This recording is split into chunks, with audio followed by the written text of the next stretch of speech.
forget to subscribe my channel Hang Duk Mana. Sas. Assalamualaikum, selamat datang lagi ke channel Hang Duk Mana. Mari kita dengar respon Datuk Kamal Ahmed terhadap Muhyiddin persoal jika ada arahan lepaskan Zahid. Saya baca detail dekat Malaysia kini ni.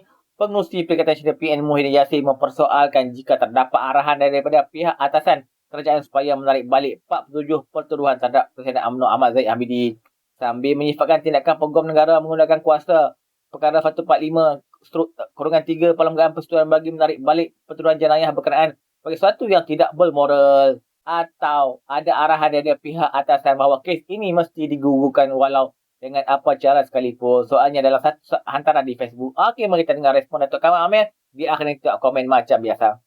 Saya juga ketawa lah juga saudara. Apabila Tan Sri Muhyiddin pula mengatakan apabila penarikan kes Datuk Seri Zahid Hamidi adalah tindakan tidak bermoral. Wow. Hai cakap, Midin, kau bercakap soal moral. Kes kamu bersepah lagi. Jangan lupa. Jadi masalah sekarang ni bila gitu mahkamah melepaskan 4 tuduhan. Tapi 3 tak lepas lagi. Yang keempat-empat tuduhan itu masih lagi diappeal oleh pendakwa raya, oleh SPRM. Apakah mereka tak bising? Masa itu mereka melihat, keadilan telah pun ditegakkan. Kerana bebas Tan Sri Muhyiddin. Tapi kalau tak bebas, keadilan diracuni. Maka mahkamah digunakan untuk mengheret pimpinan-pimpinan pembangkang. Jadi bagi saya, jangan jadikan alasan politik anda. Cukup-cukuplah negara kita mengalami kehidupan rakyat yang terkeliru banyak. Kenapa anda memesongkan? Dia kata bahawa Datuk Zahid sudah didakwa. Benar. 5 tahun dia turun naik mahkamah. Dan akhirnya terbongkar semua persoalan itu. Dari awal lagi, daripada tahun 2018 lagi. Bahawa ketua pendakwaan SPRM sudah pun menyatakan kepada pejabat peguam negara tak perlu bawa kes ini, tak ada kes, tapi nak diteruskan juga. Masa itu si Tipak Koya pun ada situ, saudara. Dan negara waktu itu dipimpin oleh Dr. Mahathir, hendak juga bawa juga. Akhirnya bila terbongkar, sekarang ni mahkamah yang disalahkan. Itu keadaannya, saudara. Saya mengharapkan agar kita rakyat semua berlapang dada, saudara. Tapi bila Tan Sri Muhyiddin mengatakan tindakan tidak bermoral. Apa hal lah Tan Sri? Kenapa bercakap soal moral? Siapa yang ada moral sekarang ni? Jadi dia kata sebagai jika benarlah ada arahan dari pihak atasan, maka pengguguran pertuduhan ke atas Zahid Hamidi selepas beliau diarah bela diri di mahkamah adalah titik hitam yang amat gelap. Siapa mengarahkan? Tidak ada siapa mengarahkan. Ini berdasar kepada surat ataupun memo yang sudah pun tular mengatakan bahawa menurut ketua pendakwaan SPRM, timbalan pendakwa raya SPRM menyatakan pada 2018 tak ada kes. Dan apabila perbicaraan dijalankan, sepanjang perbicaraan mahkamah dapat melihat bahawa kes itu seolah-olah diada-adakan. Terbukti semalam bahawa bagaimana menurut peguam-peguam Datuk Zahid beliau mengatakan bahawa setiap saksi yang dibawa ke muka pengadilan, mereka mengakui bahawa Yayasan Akabudi ini membuat kerja-kerja kebajikan. Buat masjid. Malahan ada masjid di luar negara yang pada mulanya sebagai sebuah gereja dibeli untuk jadikan masjid. Adakah itu salah? Malahan hakim sendiri telah turun sepanjang perbicaraan melihat 2 keping tanah yang dibeli oleh Yayasan Akabudi di Country Heights memang benar dijadikan satu tempat pusat tafis dan satu lagi sebagai surau. Hakim dapat melihat. Jadi sebab itu apa yang tertular dalam media sosial bila permintaan daripada pejabat peguam negara, hakim bersetuju sebab dia juga dapat melihat bahawa adanya ciri-ciri campur tangan ataupun tuduhan berunsurkan politik. Jadi saya haraplah Tan Sri Muhyiddin berhentilah bercakap. Jaga diri anda baik-baik. Siapkan anda dengan barisan peguam-peguam anda yang handal-handal. Sebab kes akan berjalan tak lama lagi. 19 hari bulan ni akan bermula. Hari ni berapa bulan? Hari ni 6 hari bulan. 13 hari lagi. Perbicaraan anda akan bermula. Panjang. Bukan setahun. Dan ada kes-kes yang lain lagi. Jangan sampai rakyat hilang simpati pada anda. Akhirnya orang kata, padan kamu ke? Tak sah begitu, saya tak setuju. Dan saya sendiri tidak menganggap beliau dah bersalah. Saya mengatakan, tunggulah. Biarlah mahkamah menentukan siapa yang bersalah. Bagi saya, kita sebagai rakyat cinta damai dan harus melihat dan mengikuti perkembangan perbicaraan. Apabila mahkamah memutuskan, kena ikutlah perlembagaan, keluhuran perlembagaan dan kedaulatan undang-undang. Mesti didaulatkan undang-undang itu. Saudara, jangan kita main-main. Sebab itu saya dah kata bahawa sekarang ni Tan Sri Muhyiddin pun berhati-hati. Sebab polis akan merakamkan percakapan Tan Sri pada hari Senin ni.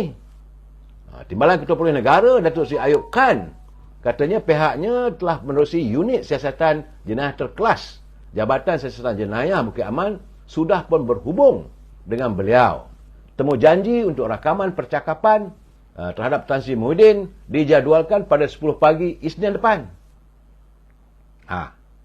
Rakaman percakapan akan dibuat di Pejabat Maida di KL Central. Itu menurut kenyataan daripada Tan Sri Ayub Khan kepada media berita harian. Jadi kata Datuk Seri Ayub, pada masa ini terdapat 2 laporan polis diterima berhubung isu yang sama dan salah satu laporan diklasifikasikan sebagai rujuk laporan pertama.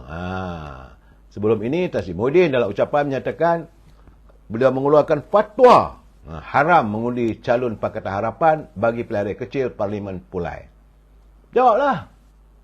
Itu keadaannya saudara. Saya rasa berhati-hati. Sebab itu saat ini Susah Agung Barisan Nasional Datuk Dr. Zamri juga menzahirkan syukurnya dan mengharapkan agar kes perbicaraan Datuk Seri Zahid Hamidi ini menamatkan era titik hitam pada UMNO. Beliau bersyukur dan mengharapkan agar seluruh warga UMNO Barisan Nasional kembali bersatu dalam sebuah payung UMNO Barisan Nasional katanya. Ya, saudara.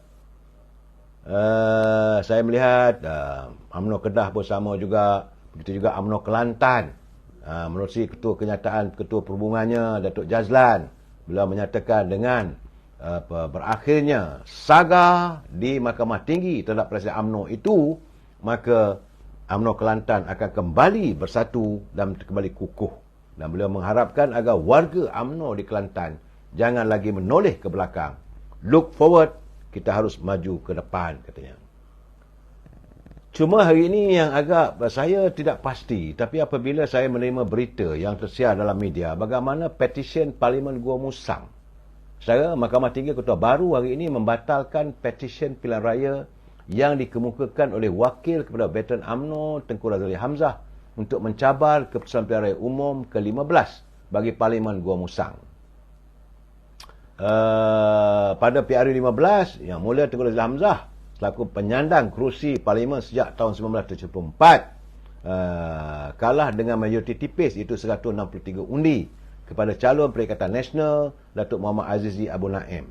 Jadi Peguam Yusuf Rizal Yusof yang mewakili Muhammad Azizi ketika dihubungi berkata Hakim Datuk Amarjit Singh yang bertindak selaku Hakim Mahkamah Pilihan Raya membatalkan petisyen terbabit dalam prosiding hari ini. Peguam itu berkata ia berikutan mahkamah dimaklumkan bahawa wakil Tengku Razali yang juga selaku pengundi permutation terhadap Muhammad Azmi, mereka memecat semua peguam termasuk Tan Sri Muhammad Syafi dan Datuk Muhammad Hafar Rizal Harun. Jadi mahkamah juga telah dikemukakan surat daripada Azmi kepada firma guaman Tuan Hafar Rizal dan Aisyah Mubarak bertarikh semalam yang memaklumkan mengenai pemecatan itu. Dan saudara, bagaimanapun pada 19 Jun lalu Mahkamah Persekutuan memerintahkan permutation teman dibicarakan. Jadi saya tak tahu keadaan bagaimana sekarang, saudara. Saya cuba menghubungi pejabat Yang Mulia Tengku Razali tapi tak dapat hari ini saya. Dan apakah petition itu masih diteruskan apabila mahkamah perbicaraan mahkamah pilihan raya di Kota Baru telah pun membatalkan petition tersebut. Bahasanya ada 2-3 petition kalau tak silap saya. Itu adalah petition daripada pengundi Muhammad Azmi, bukan daripada Tengku Razali sendiri secara peribadinya. Saudara, keadaan begitulah. Baik saudara, bagaimana tentang pilihan raya kecil, Pulai dan Simpang Jeram? Hari ini saudara, pegawai dan anggota polis telah pun melaksanakan undian awal di semua kawasan, iaitu di Parlimen Pulai dan juga di Simpang Jeram. Saya dipahamkan bahawa seramai 881 pegawai dan anggota polis daripada pasukan formasi PPM W2 dan 3 ibu jabat polis daerah, iaitu IPD Johor Bahru Selatan, IPD Johor Bahru Utara dan IPD Iskandar Puteri telah pun mengundi di markah berkenaan. Parlimen Pulai menyaksikan sejumlah 167,108 individu layak mengundi dengan pecahan seramai 74,814 pengundi Melayu, iaitu 41.7%. Cina 67,000, iaitu 40.4%. Warga India 20,000, 12.3%. Lain-lain kaum adalah 3.5%. Itu keadaan saudara. Keadaan itu saya dapati bahawa menurut kata Ketua Pemuda UMNO, Dr. Muhammad Akmal, katanya bahawa pengundi muda dalam kalangan ahli UMNO dilihat telah pun memberi komitmen yang positif kepada calon Pakatan Harapan sepanjang tempoh seminggu berkempen, katanya. Satu Dr. Muhammad Akmal Saleh berkata pihaknya berharap momentum positif ini akan berkekalan dan diterjemahkan melalui sokongan ke atas undi pada 9 September ini sekaligus menyumbang kemenangan kepada Pakatan Harapan. Soal strateginya saya tak boleh cerita lah saudara, itu masing-masing ada strateginya. Tapi apabila mereka pergi ke setiap cawangan, bukan hanya di Parlimen Pulai, begitu juga di Dewan Undangan Negeri, di DUN dan Simpang Jeram juga begitu. Jadi sekarang ini tidak ada sebarang syak wasangka, warga UMNO sudah pun bersatu hati untuk memastikan kemenangan kepada calon yang diturunkan oleh Pakatan Perpaduan, Pakatan Harapan ini, walaupun datang dari Parti Amanah, tapi semua warga UMNO sudah pun bulat tekad untuk menyokongnya. Dan saya mendapat berita 2 hari lepas, saudara. Semalam, kemarin, saudara, bahawa bekas ahli Dewan Undangan Negeri Lakin, Datuk Muhammad Izzah Ahmad, katanya telah pun mengisahkan dirinya keluar daripada Parti Bersatu dan mengumumkan menyertai Parti Amanah pada malam semalam, saudara. Borang keahlian serahkan kepada Presiden Amanah, Datuk Sri Muhammad Sabu, dalam program ceramah Mega Perpaduan Madani. Muhammad Azhar juga bekas pengerusi Jawatankuasa Pelaburan, Pembangunan Usahawan, Koperasi dan Sumber Manusia Johor, bekas Exco, saudara. Dan pada malam Sabtu lepas, Adun PAS Bukit Pasir, saudara Najib Lip turut mengambil keputusan menyertai Parti Amanah. Itulah keadaan, saudara. Ramai lagi yang saling tukar menukar, tapi mereka melompat tak ada kena apa-apa. Ahli-ahli sudah pun mengambil keputusan bahawa mereka tidak lagi bersedia untuk bersama dengan Bersatu dan juga bersama dengan PAS. Terpulang. Saya tak nak kata apa, saudara.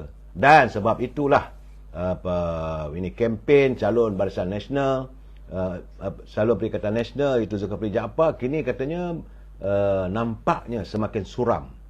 Ini mengakibatkan pemimpin utama parti itu terdesak membuat pelbagai kontroversi untuk meraih sokongan di Parlimen Pulai. Memang pun, saudara, sebab itu saya berhasrat untuk besok akan berada di Johor. Dalam 2-3 hari saya akan ada di Johor. Saya dipahamkan bahawa kempen di Pulai ini semakin sepi apabila pimpinan PAS lebih memusatkan kempennya di sekitar Simpang Jeram. Saya harus pergi melihat sejauh mana benar.